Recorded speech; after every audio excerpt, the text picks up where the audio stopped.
사사기 16장.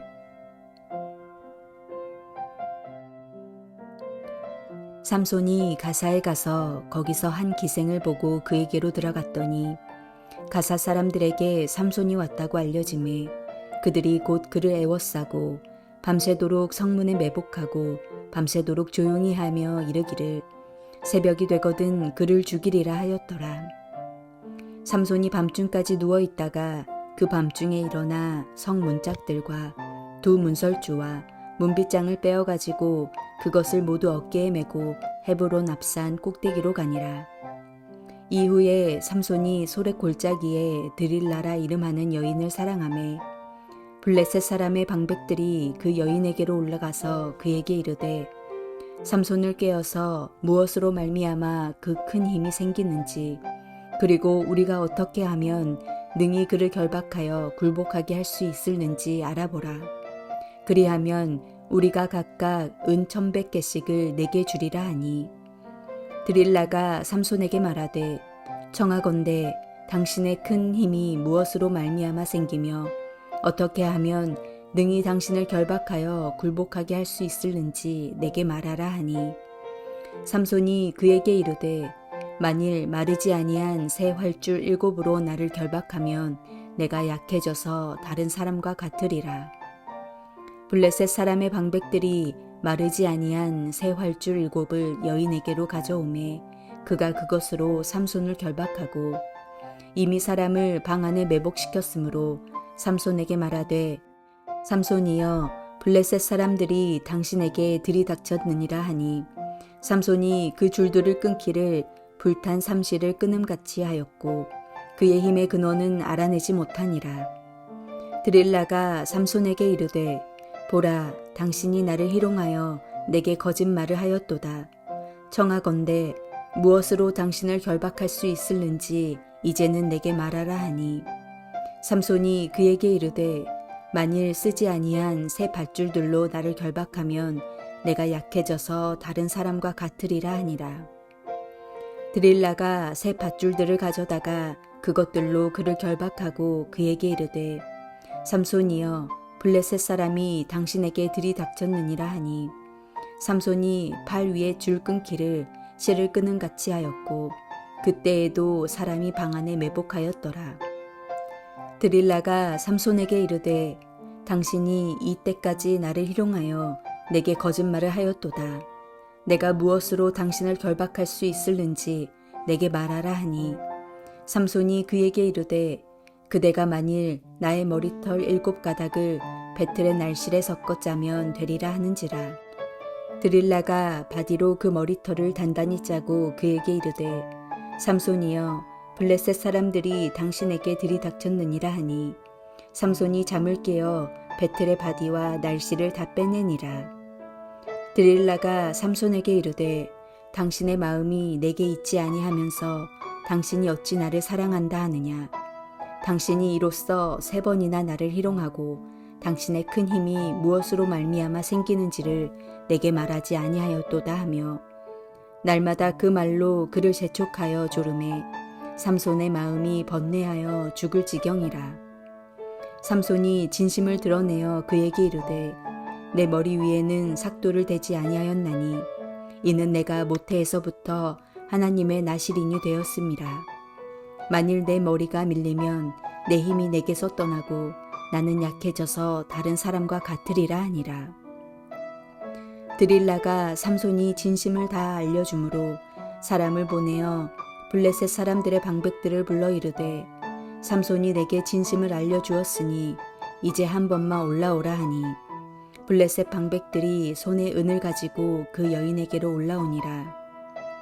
드릴라가 삼손에게 자기 무릎을 베고 자게 하고 사람을 불러 그의 머리털 7가닥을 밀고 괴롭게 하여 본즉 그의 힘이 없어졌더라. 드릴라가 이르되 삼손이여 블레셋 사람이 당신에게 들이닥쳤느니라 하니 삼손이 잠을 깨며 이르기를 내가 전과 같이 나가서 몸을 떨치리라 하였으나 여호와께서 이미 자기를 떠나신 줄을 깨닫지 못하였더라. 블레셋 사람들이 그를 붙잡아 그의 눈을 빼고 끌고 가사에 내려가 놋줄로 매고 그에게 옥에서 맷돌을 돌리게 하였더라. 그의 머리털이 밀린 후에 다시 자라기 시작하니라. 블레셋 사람의 방백들이 이르되 우리의 신이 우리 원수 삼손을 우리 손에 넘겨주었다 하고 다 모여 그들의 신 다곤에게 큰 제사를 드리고 즐거워하고 백성들도 삼손을 보았으므로 이르되 우리의 땅을 망쳐놓고 우리의 많은 사람을 죽인 원수를 우리의 신이 우리 손에 넘겨주었다 하고 자기들의 신을 찬양하며 그들의 마음이 즐거울 때에 이르되 삼손을 불러다가 우리를 위하여 제주를 부리게 하자 하고 옥에서 삼손을 불러내매 삼손이 그들을 위하여 제주를 부리니라. 그들이 삼손을 두 기둥 사이에 세웠더니 삼손이 자기 손을 붙든 소년에게 이르되 나에게 이 집을 버틴 기둥을 찾아 그것을 의지하게 하라 하니라. 그 집에는 남녀가 가득하니 블레셋 모든 방백들도 거기에 있고 지붕에 있는 남녀도 3,000명 가량이라. 다 삼손이 제주 부리는 것을 보더라. 삼손이 여호와께 부르짖어 이르되 주 여호와여 구하옵나니 나를 생각하옵소서. 하나님이여 구하옵나니 이번만 나를 강하게 하사 나의 두 눈을 뺀 블레셋 사람에게 원수를 단번에 갚게 하소서 하고 삼손이 집을 버틴 두 기둥 가운데 하나는 왼손으로 하나는 오른손으로 껴 의지하고 삼손이 이르되 블레셋 사람과 함께 죽기를 원하노라 하고 힘을 다하여 몸을 굽히매 그 집이 곧 무너져 그 안에 있는 모든 방백들과 온 백성에게 덮이니 삼손이 죽을 때에 죽인 자가 살아있을 때에 죽인 자보다 더욱 많았더라. 그의 형제와 아버지의 온 집이 다 내려가서 그의 시체를 가지고 올라가서 소라와 에스다올 사이 그의 아버지 마노아의 장지에 장사하니라. 삼손이 이스라엘의 사사로 20년 동안 지냈더라. 오늘의 본문은 삼손의 실패와 최후의 기록입니다. 사사기 15장 20절은 블레셋 사람의 때에 삼손이 이스라엘 사사로 20년을 지냈다고 말했습니다. 그런데 이어지는 사사기 16장 1절에선 삼손이 가사에 가서 거기서 한 기생을 보고 그에게 들어갔다고 말합니다. 가사는 블레셋의 변두리가 아니라 블레셋의 수도였습니다. 삼손의 실패는 그의 잘못된 선택의 결과입니다. 첫 번째로 그는 이방인인 여인과의 만남을 선택했습니다. 삼손은 구별된 나실인입니다. 나실인의 삶은 거룩을 유지하는 데 서운한 삶이어야 합니다. 그래서 술도 마시지 않았고 시체도 만지지 않습니다. 그런데 하물며 기생이라니 말입니다. 그러고 보니 삼손은 주색 잡기에 능한 인물이었던 것 같습니다. 술과 여자와 노름을 좋아한 사람입니다. 그는 이미 술에 취한 흔적과 여인에게 눈먼 경험이 있습니다. 게다가 수수께끼 같은 것을 걸고 내기를 하는 것을 보면 노름도 그에게 있었던 것 같습니다. 수많은 사람들을 죽였으니 시체도 수없이 만졌을 터이고 그는 나실인의 삶과는 거리가 먼 인물이었습니다. 그런데 그런 그가 가사로 간 것입니다. 가사는 블레셋의 5대 주요 도시 중의 하나인 수도입니다. 그 중에서 삼손의 입장에서 보면 가장 먼 곳에 속하는 곳입니다. 방금까지 나귀뼈로 1000명을 이르는 블레셋 사람을 죽였는데 스스로 자기 발로 호랑이 굴에 들어간 것과 같은 모습입니다. 나귀뼈 사건이 블레셋 사람들에게는 얼마나 큰 충격이었겠습니까? 아마도 삼손을 모르는 사람은 없을 정도였던 것 같습니다. 그런데 그 가사까지 가서 그것도 창녀를 만나 늘어지게 놀다는 것은 이해할 수 없는 것입니다. 세 번째로 그는 힘자랑을 했습니다. 삼손이 가사에 왔다는 사실은 금방 소문이 났습니다. 또한 블레셋 사람들이 그런 그를 그냥 내버려 두진 않았을 것입니다. 그를 자는 동안 잡을 요량으로 매복하고 있었던 것 같습니다. 성경은 이 상황을 상세히 적고 있지 않지만 자세한 상황을 알 수 없지만 그 매복 작전은 실패했던 것 같습니다. 삼손은 자신을 잡으려고 했던 블레셋 사람들을 뒤로하고 보란듯이 그 가사 성읍의 문짝과 기둥을 뽑아버립니다. 고대 성읍들은 주로 성벽을 쌓아 자신들의 터전을 구별했습니다. 그런데 성문은 그 성읍의 대표적인 입구이자 보호의 천병의 역할을 했습니다. 그런데 그곳을 부셔버렸다는 이야기입니다. 여기까지는 이해가 됩니다. 자신을 잡으려고 하는 사람들에게 힘자랑을 해서 얼씬도 못하게 하는 모양새를 취하고 있으니까 말입니다. 문제는 그 성문과 기둥을 어깨에 지고 헤브론까지 갔다는 것입니다. 그곳까지의 거리는 어림잡아 60에서 70km 정도 되었을 거리입니다. 그 거리를 갔다는 것도 이해하기 힘들지만 왜 갔을지도 의문입니다. 굳이 그랬어야 했을까 싶기도 합니다.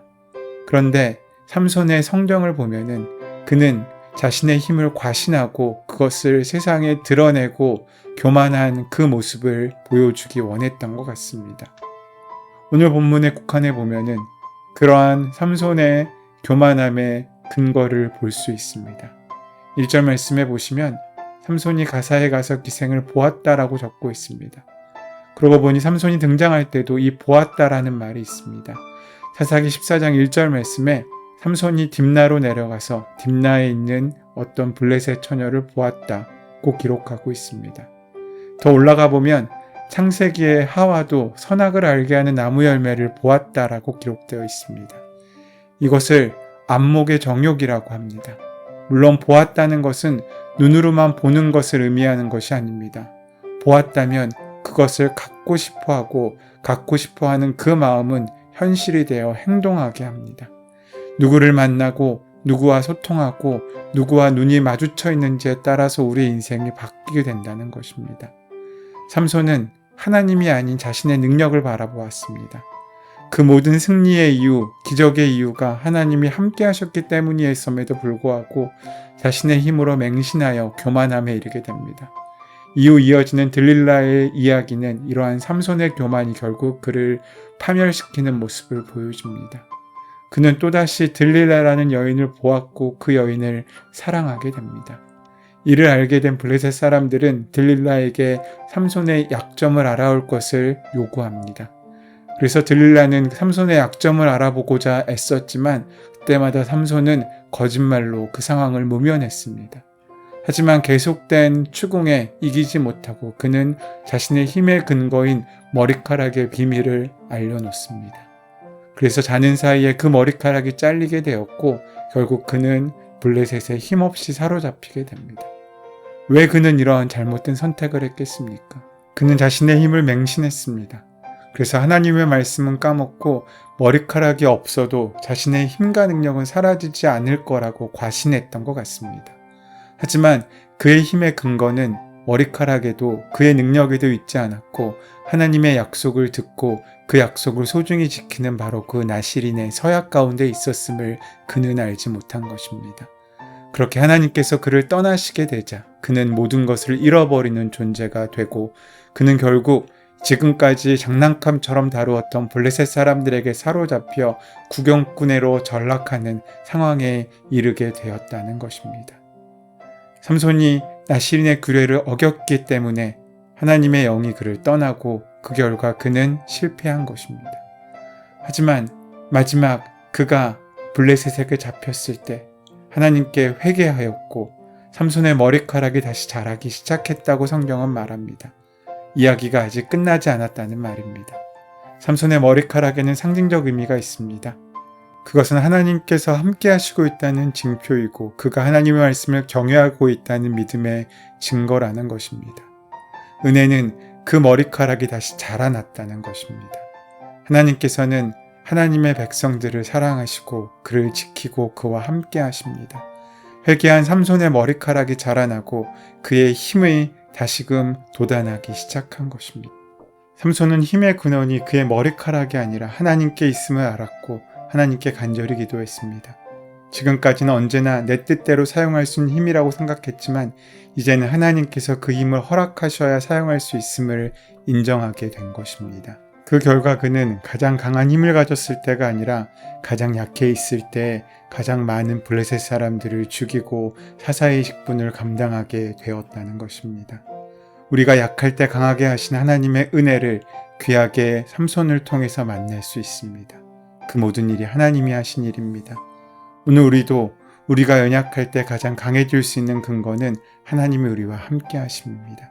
그 함께 하심을 지키시고 누리시는 복된 하루로 살아가는 우리가 되기를 소원합니다. 은혜의 주님, 우리의 힘과 능력과 모든 것은 다 주님께로 온 것임을 고백합니다. 우리가 아무것도 할 수 없음을 인정하게 하여 주시옵고 주님께 모든 것 온전히 맡기며 살아갈 수 있도록 역사하여 주시옵소서. 우리 주 예수 그리스도의 이름으로 기도드립니다. 아멘.